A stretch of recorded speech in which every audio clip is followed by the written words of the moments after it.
there, metals 2 and 3.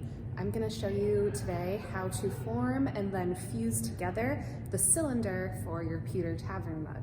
So here I have my cone shape cut out, and then I just filed the edges. I used a size 3 saw blade just because pewter's kind of thick and dense, so you want to use a heavier saw blade than what we normally use in metals. And when I form this, I'm just going to be using this plastic mallet. You can also use a rawhide mallet if you have it.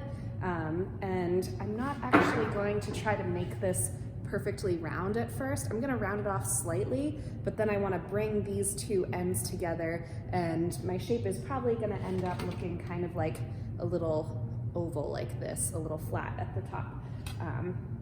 Just because it's really difficult to get two ends to meet perfectly when you're trying to form it initially. So after we fuse together these sides, then we'll actually form out the cone so it's nice and round and even.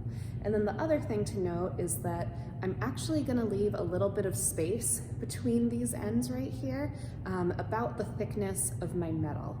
So there is going to be a little gap. Normally, you know, with soldering and stuff, we don't want there to be any sort of gap, but here there's going to be a little space because we're not soldering these ends together. We're going to fuse them with more pewter.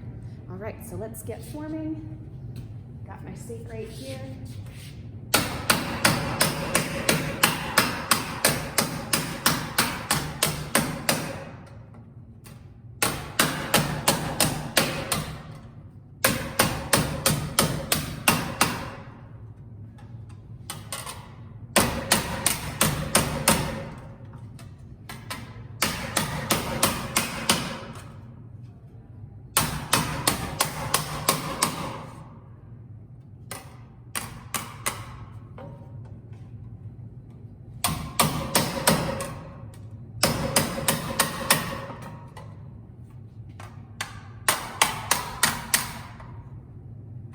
Actually, pewter is so soft too, if you need to. You can see how I'm just sort of opening this up with my hands, and then I'll go hammer it down again.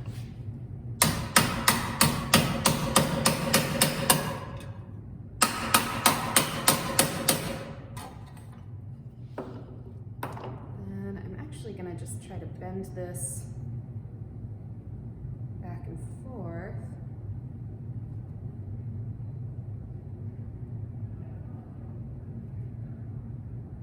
So I have that nice even gap in between.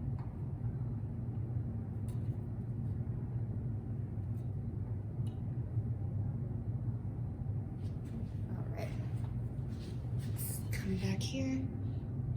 So you can see that I've got about, what is that, maybe like a 1/16 of an inch of space in between. You can see my ends are a little uneven, but that's not a big deal. Once I fuse this together and form it, I can just trim off any excess.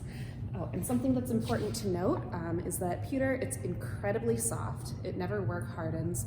And also, you never want to anneal it. The melting temperature of pewter is about 450 degrees, so there's no point to anneal it with a large torch. So now I'm ready to fuse this together. Now I'm all set to fuse my cylinder together.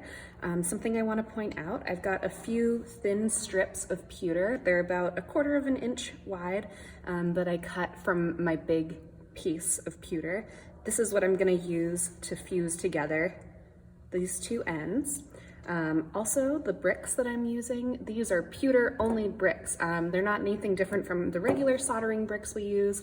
But as I've been talking about, pewter can really easily contaminate any other metals that you're working with. So you want to make sure that you're using some bricks that you're not going to be soldering or working with, say, like copper, silver, brass, or gold on. So these are pewter only bricks. Now I'm not going to keep these right here as I'm fusing them, but I just wanted to show you. So I'll put these off to the side. The other thing I've got is this Stay Clean Liquid Flex. This is really good for working with tin and pewter. It doesn't need to be removed in the pickle. It can just come off with soap and water. And since pewter has such a low melting temperature, we don't want to pickle it anyway. Then I've also got my acetylene torch here. I'm actually going to use This is a 00, so it's a very small torch tip. Because pewter heats up so quickly, and like I keep saying, its melting temperature is very low, you really actually just want to use a really small torch tip for that. You know, usually with soldering or annealing, especially with something this large, if we were working with copper or silver, we would want a much larger torch, but with this tiny torch tip is all we're going to need. So I'm going to paint on some of my flux. I've just got this old kind of junky paintbrush that I'm using. Something I like to use, but again, we're in a quarantine, so I don't have access to it, is if you have little eyedroppers or pipettes, they're really useful just for sucking up some of that flux, and then you can squeeze it along the seam. But like I said, we're in a quarantine, so I can't really access that. All right, so now I'm gonna start fusing. So I'll light up my torch.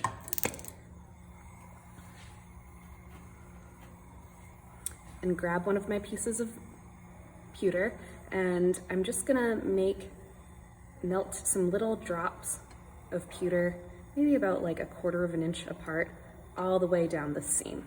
And you wanna be careful to make sure you're not melting the rest of this sheet. If you do, it's actually pretty easy to fix, but we wanna try to avoid it. So I'm gonna put my little strip of pewter right on there. And even though I don't want to melt the sheet itself, I'm still heating it up, because otherwise, if you're heating up these little dollops and not heating up the sheet, like say I was melting this all the way up here, the heat differential would be so much that your little dots of pewter that you're melting would actually just roll off of the cylinder.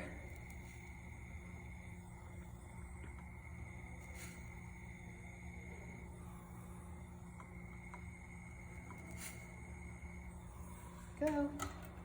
It's getting a little short, so I'll just grab this next one, start melting it on there.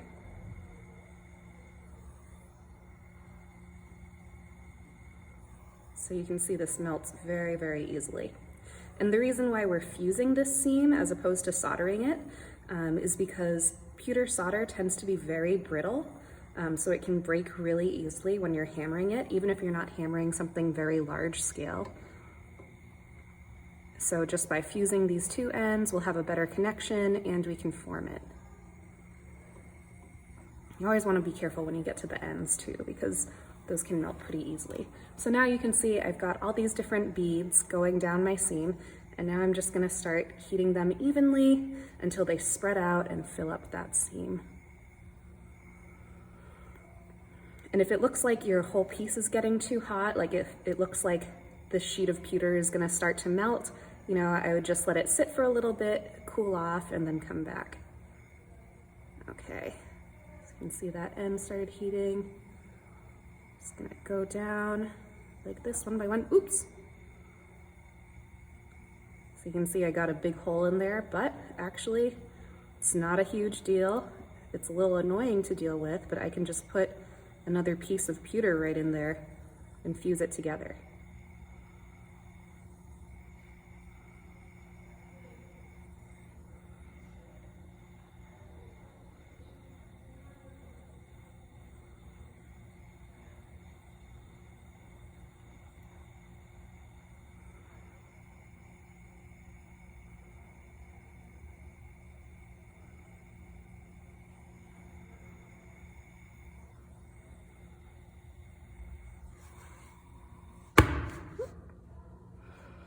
So I'm just gonna quickly cut one of my little strips of pewter to fit in there perfectly, and then I'll fuse it together. I'm gonna let this sit for a little bit, you know, just a few minutes so it'll cool down, you know, so that gives me time to cut this off, but then also this will cool down a bit. I think it got too hot, so that's why I have this gap right there. But like I was saying, even though this is a little annoying to deal with, it's not like if I melted a huge hole in silver or copper, I can literally just patch this by putting another piece of pewter right there.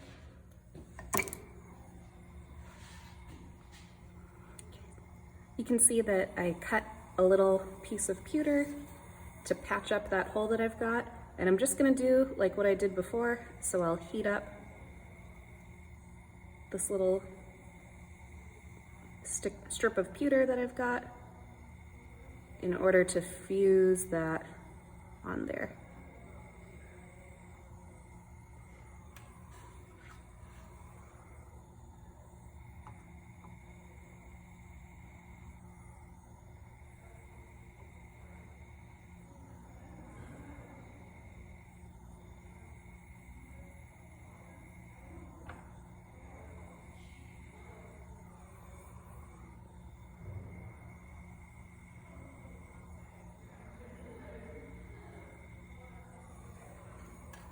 There we go, so I've got some nice blobs on there, probably even more than I need. So then I'll just, like I was doing this with the seam, I'll just gradually heat these little blobs so that they melt and fuse together, and also so that they're even.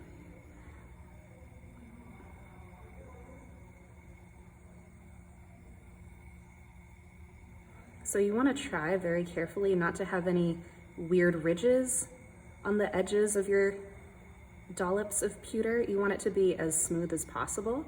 Of course you can, always file some of that out, but I'm just gonna really carefully heat the edges of those little dollops so I don't have a big kind of like crevice or edge that's attached to my sheet metal. Again, just be careful not to melt anything. It's not a big deal. If you do melt your pewter sheet, you can always patch it just like I showed you, but it is just kind of annoying to have to do.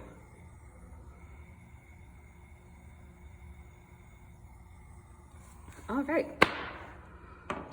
So this doesn't look very pretty. I know I say a lot that metalsmithing, it's like having an ugly baby, and that certainly applies to pewter, but that's not a big deal. If I want, I can file away some of this excess if you've got a ton of buildup. If not, and it's pretty even, then I can just go straight to hammering this with a steel hammer to round it out, and then also to apply a texture to it. I put aside my pewter cylinder that I just fused together so it can cool off a little bit. Once it does that and I can pick it up, I'll just rinse it lightly under the sink with some soap and water and a Scotch-Brite pad to clean up that flux before I go to hammer it. But I wanted to show you really quickly, so as you're working with the pewter and as you're fusing using these strips, you can see that they start getting, smaller, and as they're smaller, it's difficult to hold in your hand because it heats up and you can burn yourself. So what I'm going to do is I'm actually going to fuse some of my strips together. So I have this one long strip of pewter, and then the next time I go to fuse something, instead of having these tiny little strips, I'll have a long strip to work with that's easier to hold. Oops, if I can get these arranged. There we go.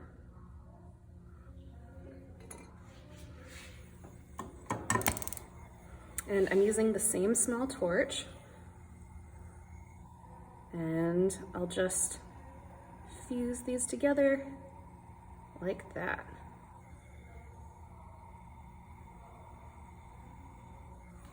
Bam.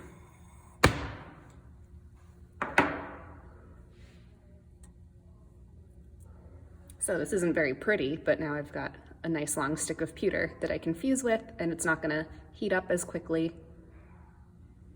There we go.